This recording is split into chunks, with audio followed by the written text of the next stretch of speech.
Okay, welcome to the third video segment dealing with the timeline. You've noticed that I've embellished this slide a bit by doing what we did in the first video and showing the pillars, the four pillars back there, reminding us that that is the foundation for the timeline. And then we have a couple of arrows here highlighting this short period of time. I'm going to say it's less than 6 months. And what's interesting about this is that there's so much that happens in the time leading up to this, this short period of time that is six seal, and the Lord's coming, which is right here. There's so much scripturally about it. In fact, there's more about in the scriptures. In my studies, I've discovered there's more in the scriptures about this time right here, the lead into, and that area right there, than there is about the 7 years, than there is about this 42 months here, or that there is about the Lord coming at that third event. In fact, there's more about this time right here than all the rest of that combined.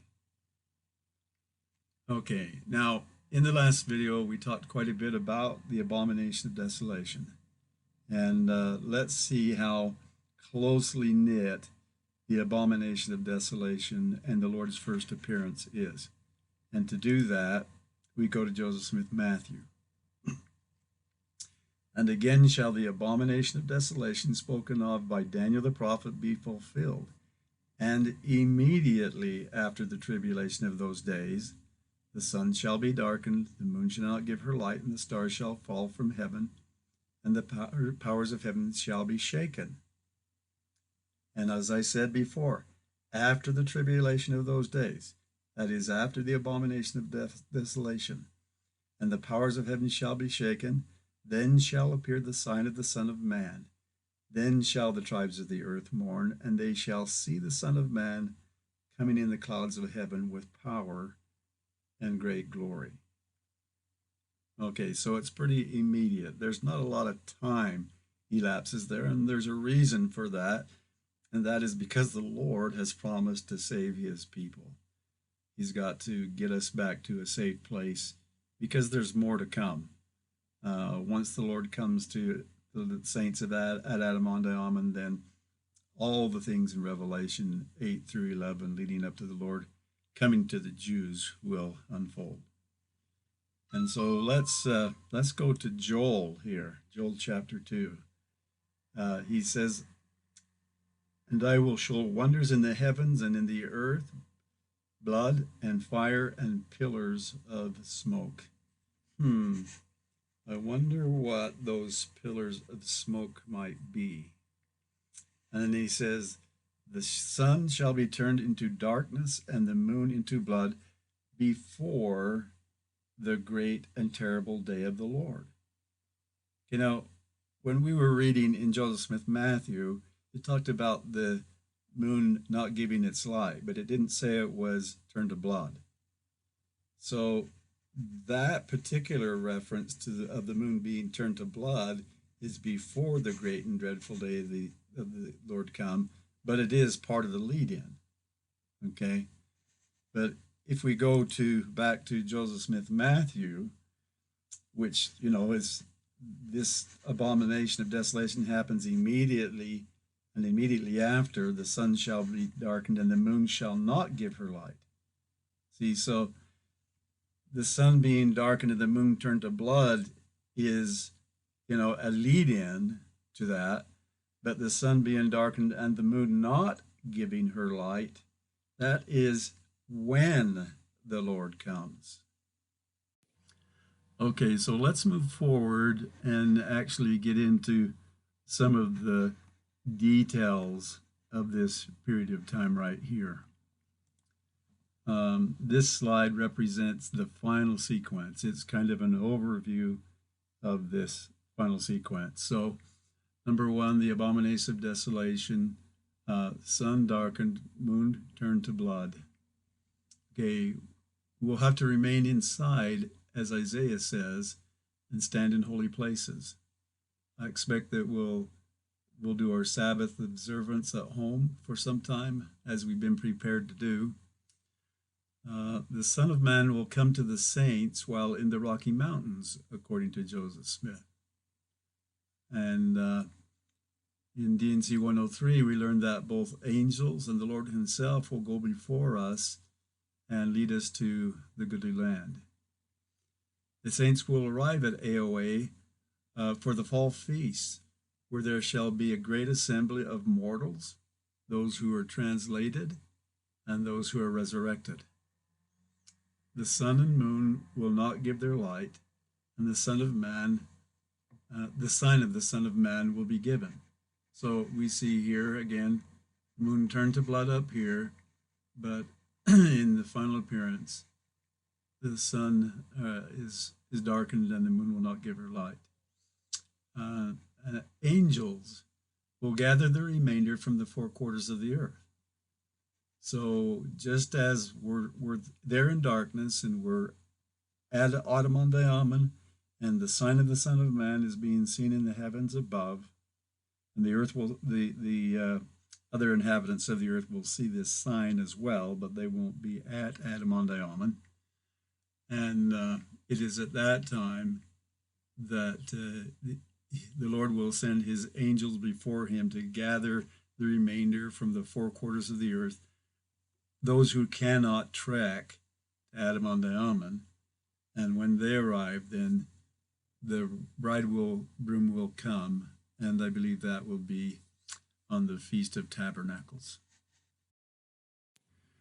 Okay, so we're going to start through the final sequence in a little bit more detail. So we're back here at Joel, and the abomination of desolation, and there's going to be fire and pillars of smoke, and we're saying that that's going to be thermonuclear in nature. It says, the sun shall be turned into darkness and the moon into blood, and this is before the great and terrible day of the Lord come. Okay, so because it's going to be thermonuclear in nature, we're going to have to stay inside because it produces fallout, right? So Isaiah, I believe, saw this, and he says, come, my people, enter thou into thy chambers, and shut thy doors about thee. Hide thyself, as it were, for a little moment, until the indignation be overpast. For behold, the Lord cometh out of his place to punish the inhabitants of the earth for their iniquity. The earth also shall disclose her blood, and shall no more cover her slain. And so again, I think Isaiah uses this word overpass. I think he's giving us a hint that this comes at Passover. And in the previous video, we learned that from Isaiah 18, we talked about the land shadowed with wings, and Orson Pratt's commentary of the same, that there would be a great judgment come upon the land shadowed with wings, and it would be in the spring, and that the fowls of the earth would summer upon them, and the beasts would winter upon them. And so that's the consequence of abomination of desolation. And then we have this phrase here by Isaiah, the earth also shall disclose her blood, and shall no more cover her slain. Very similar to what Isaiah 18 says. Now, Orson Pratt mentioned what would happen when the Lord wastes this nation away. He says, well then, to return to prophesying, when the time shall come that the Lord will waste away this nation, he will give commandment to this people to return and possess their own inheritance, which they purchased some 44 years ago while in the state of Missouri. Okay. So they're going to return. We have to return. The the country will be in a terrible situation, and the Lord can only save his saints, by delivering them to Zion, basically. Joseph Smith says this about the Lord's coming. He says, "This people will go into the Rocky Mountains. They will there build temples to the Most High. They will raise up a posterity there, and the Latter-day Saints who dwell in these mountains will stand in the flesh until the coming of the Son of Man. The Son of Man will come to them while in the Rocky Mountains." So he's going to come to us. And what's he going to do? Well, he's going to lead us back to the promised land, right? And we get confirmation of this in D&C 103. "As your fathers were led at the first, even so shall the redemption of Zion be." In other words, anciently they were led by the Lord to their promised land. "Therefore, let not your hearts faint, for I say not unto you as I said unto your fathers, mine angels shall go up before you, but not my presence. But I say unto you, mine angels shall go up before you, and also my presence, and ye shall possess the goodly land." So the Lord is going to come to the saints while they're still in the Rocky Mountains, and he's going to lead them back to their promised land. And I think we can be pretty sure that, the fact that the Lord is going to be leading the saints, that they're going to be protected and safe in that process. Now let's move on to what Joseph Smith said about Adam-ondi-Ahman and the Ancient of Days. He says, Daniel in his 7th chapter speaks of the Ancient of Days. He means the oldest man, our father Adam, Michael. He will call his children together and hold a council with them to prepare them for the coming of the Son of Man. He, Adam, is the father of the human family and presides over the spirits of all men. And all that have had keys must stand before him in this grand council. Okay, so we know that this is going to happen, and that they're going to report their keys, and in some cases return keys. He says, this may take place before some of us leave this stage of action. So the Son of Man stands before him, and there is given him glory and dominion. Adam delivers up his stewardship to Christ, that which he was delivered from, that which was delivered to him as holding the keys of the universe, but retains his standing as head of the human family. Okay. Now, this is actually given to us by Daniel too, and let's see what Daniel has to say about it.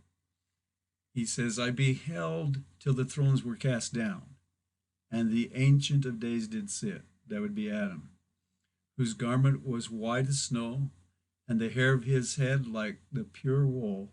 His throne was like the fiery flame, and his wheels as burning fire.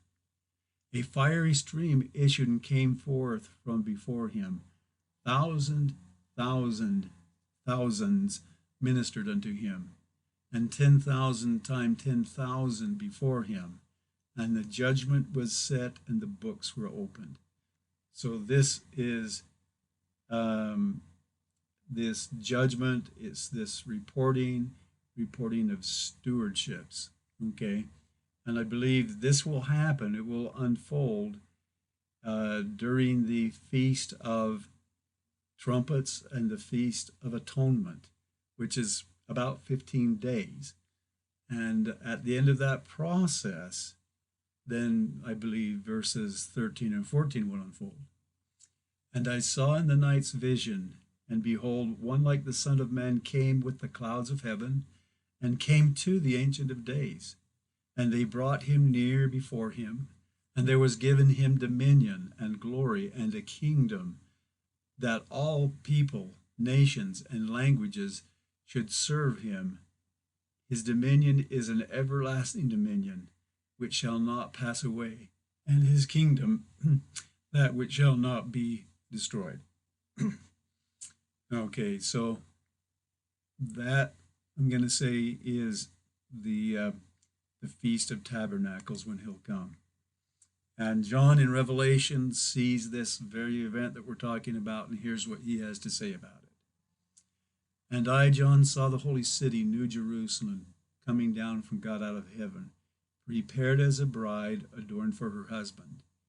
And I heard a great voice out of heaven saying, Behold, the tabernacle of God is with men.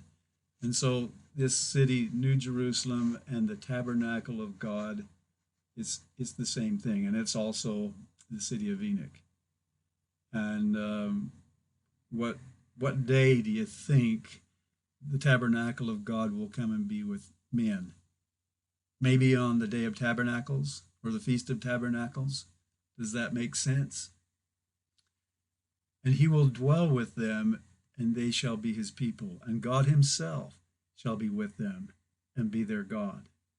And God shall wipe away all tears from their eyes, and there shall be no more death, neither sorrow nor crying, neither shall there be any more pain, for the former things are passed away. Now, so we're there, and he comes to them at the Feast of Tabernacles, but there's a circumstance here that we talked about already. It was in Joseph Smith Matthew verses 32 through 36, but Mark gives us a very similar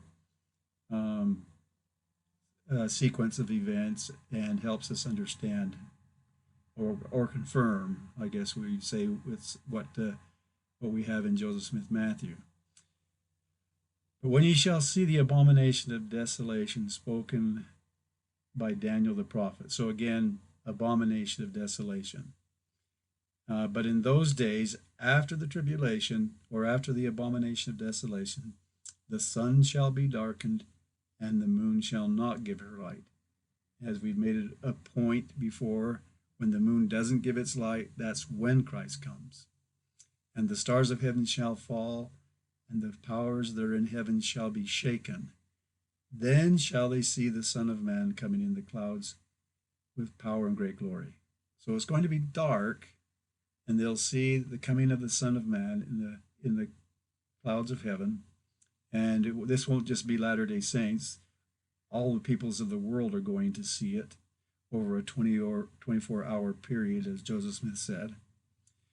And then shall he send his angels, and shall gather together his elect from the four winds, from the uttermost parts of the earth to the uttermost part of heaven. So just as these things are unwinding, all are winding up, the earth will be in darkness, and he will send his angels to gather those who have not been capable or had the opportunity to trek. If you live in Hawaii, if you live in Australia, you can't trek. And so he gathers his saints just before he comes, and then he will come to the saints, and we'll have that first great event of the second coming, as well as the opening of the seventh seal.